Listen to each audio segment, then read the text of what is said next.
நித்யானந்தம். நாங்கள் சேத்தூர் ஆதீனத்துலேருந்து கைலாச சேத்தூர்லேருந்து பேசுகிறோம். 2-3 நாளைக்கு முன்னாடி போலீஸ் வந்து எங்களை வந்து மிரட்டிகிட்டே இருக்காங்க.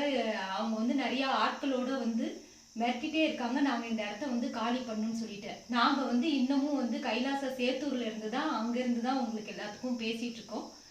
இப்போ வந்து பார்த்தீங்கன்னா எங்களுக்கு வந்து இங்கே நீங்கள் இருக்கக்கூடாது, உங்களுக்கு இந்த இடம் சொந்தம் இல்லை, இது மாதிரிலாம் சொல்லிட்டு இருக்காங்க. எங்களுக்கு டாக்குமெண்ட்ஸ் எல்லாம் கிளியராக இருக்குன்னு அவங்கக்கிட்ட காட்டணும். காட்டினதுக்கு அப்புறம் கூட அவங்க வந்து ஏற்றுக்க மாட்டாங்க.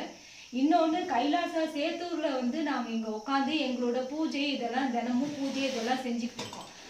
உயிரே போனாலும் சரி, எங்களுக்கு வந்து பூஜை தான் வந்து ரொம்ப முக்கியமானது. எங்களுக்கு பூஜை கூட செய்ய நிம்மதி இல்லாமல் இப்படியே தொந்தரவு கொடுத்துட்டு இருக்காங்க. இதை வந்து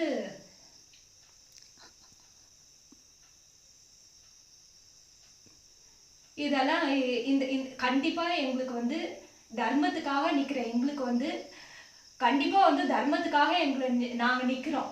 நாங்கள் வந்து தர்மத்துக்காக நிற்கும் போது தர்மம் எங்களை காப்பாற்றும். இதை பார்க்குறவங்க ஒவ்வொருத்தவங்களும் வந்து புரியணும். நாங்கள் இந்து மதத்துக்காக எவ்வளோ தூரம் வந்து போராடிட்டு இருக்கோம் அப்படிங்கிறது புரியணும். அதுக்காக தான் இந்த வீடியோ ரெக்கார்ட் பண்ணுறோம். இன்னொன்று வந்து பார்த்தீங்கன்னா இப்போ கூட கொஞ்சம் நான் வந்து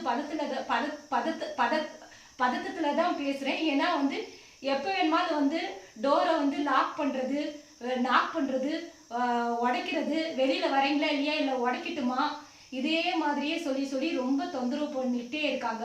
பல வருஷங்களாக இதே தொந்தரவு தான் இருக்குது. எல்லா இடத்துலையும் இதே மாதிரி தான் எங்களை வந்து தொந்தரவு பண்ணிட்டு இருக்காங்க.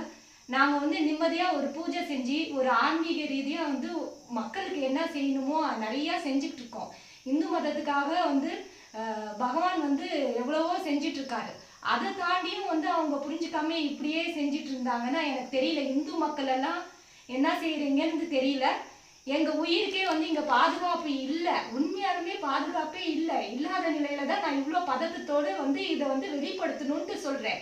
நாளைக்கு எனக்கு ஏதாச்சும் ஆனா கூட இந்த போலீஸ்காரங்க இல்லை அவங்க கூட்டிட்டு வர குண்டாசு இல்லை கணேஷ் அவங்க கூட்டிட்டு வர குண்டாஸ்னால என் உயிருக்கு ஏதாச்சும் ஆணுச்சுன்னா கூட நான் கவலைப்பட மாட்டேன். நான் தைரியமா பகவானோட பாதத்துல சமர்ப்பிச்சுட்டு இந்து மதத்துக்காக நான் வாழ்ந்தேங்கிற திருப்தியோட போய் சேர்ந்துருவேன். இன்னமும் இந்து மதம் விழிக்கலைன்னா, ஏற்கனவே இந்து மதம் விழிப்படையாததுனால இந்தியாவுக்கு வந்து குருவே இல்லாம போயிட்டாங்க.